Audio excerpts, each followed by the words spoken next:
Hey everybody, and welcome to Ask GameSpot. I'm Sean McInnes. I'm Carolyn Pettit. And today we're talking to you all about Forza Motorsport 5, also known as Forza. We've been practicing.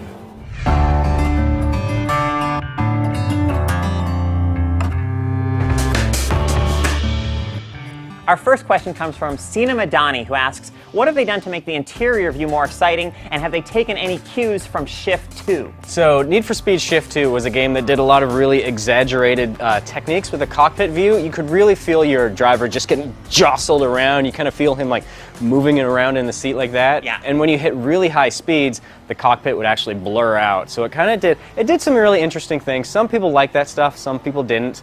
In Forza 5, it's not quite that exaggerated. What they're doing with the cockpit view is just using a lot more lighting techniques, basically. So you're going to see a lot more kind of like flare from the sun peeking through the windshield. And one of the cool things that I really like about the cockpit view is that you actually see your driver's reflection on the windshield from certain angles. It's, you know, not quite as crazy as Shift 2. Yeah. But they're doing some interesting stuff. Yeah.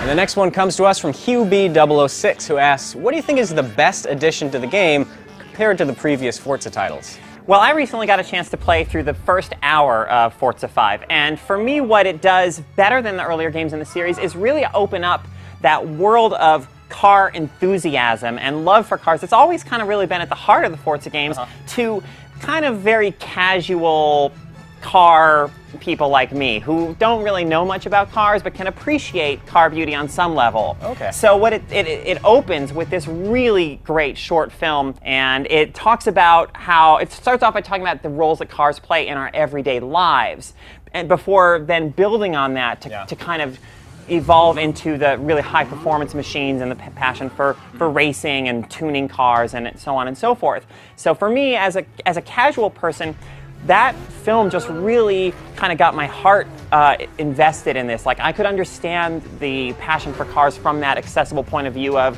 you know, cars are a part of our lives. And then throughout the first, like, 5-race circuit that you go on, it's a kind of introductory circuit. It's just, you know, slower cars in the grand scheme of things. Yeah. But it really opens up that kind of, by that time you're done spending those first 5 races in a car, you're really starting to get a sense of the handling and learning how to tame that car.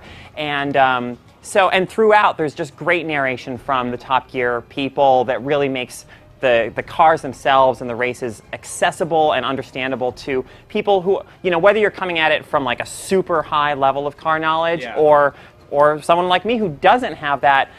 It opens it all up to you, and that's what really hooked me into that first hour I spent playing Forza 5. Yeah, that's interesting, because they did dabble with the Top Gear partnership in Forza 4, but they've talked about how they want to blow that up in a huge way with Forza 5. They're doing a lot more Top Gear stuff, and it sounds to me like they're incorporating that a lot more into like those introductory sessions. It really felt really just organic, and like I said, those narrations are so inviting and warm and accessible that anyone can appreciate them, I think, whether they're, you know, regardless of their interest level in cars. And if you love Jeremy Clarkson, all the better. Our next question comes to us from Clifford Duwana Hammond, who asks, will it be on PS4? Oh, Clifford, come here. I want to tell you something. You beautiful fool. No, the answer is no, it's not coming to PS4. It's a Microsoft game. It's not. No, it's definitely not. At all.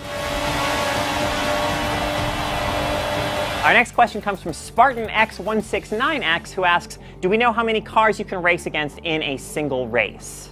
So the total player count in a given race is 16. There was a retailer listing back in September that said 24. That was actually proven to be false. Microsoft jumped right on that and said, no, actually that's not true. It took a little bit of time for them to confirm how many it actually is, but it's 16, single player and multiplayer. Next one is from Dartel Brown, who asks, what are all the confirmed Lamborghinis? Well, Dartel, as it turns out, we actually have the entire list of cars from the game queued up and ready to go. Hit it, Andy. There we go. Yeah, I definitely saw some Lamborghinis in there. I think there was a Murcielago. A little hard to read. Andy, you slow it down a little bit. Roll that again. Let's take another look. Ah, there we go. Yeah. Okay. There you go. That should answer your question, Dartel. Yeah. Our next question comes to us from Vincent Smith, who asks, will there be additional tracks in DLC packs? As far as I know, there's no track DLC confirmed at the moment, but they did talk about the details for the Season Pass, which is there's going to be monthly car packs. It's going to be 10 cars per pack. You can buy each car a la carte if you want, or you can buy them all as a bundle. Normally that would be $10 each, so total that would cost you $60. But if you get the Season Pass, it's $50. So you save a little bit of money, and you get like 60 cars total. So that's the DLC announcement right now. As far as tracks, we'll have to wait and see. And our last question today comes to us from Wai Hong, who asks, the budget of this game? Well, Wai, that's a very good question. And fortunately for you, we have this totally not at all suspicious pie chart which details the exact budget of the game. As you can tell, it's 28% circuit licensing, 22% tire physics, 40% of the budget went into car passion, and oddly 10% of the overall budget went to Jeremy Clarkson's fashionable blazers. I guess that guy does wear a lot of fashionable blazers. He's a snappy dresser. He is a snappy dresser. That is money well spent. And there you have it, everybody. That's another episode of Ask GameSpot done. And if you want to be featured on future episodes, make sure to follow GameSpot on Twitter and Facebook for your chance to submit questions to future episodes. Caro, yeah. I apologize already. I've already forgotten how to pronounce the name of the show. Oh, let me help you out with that, Sean. It's Forza. Forza. Very good.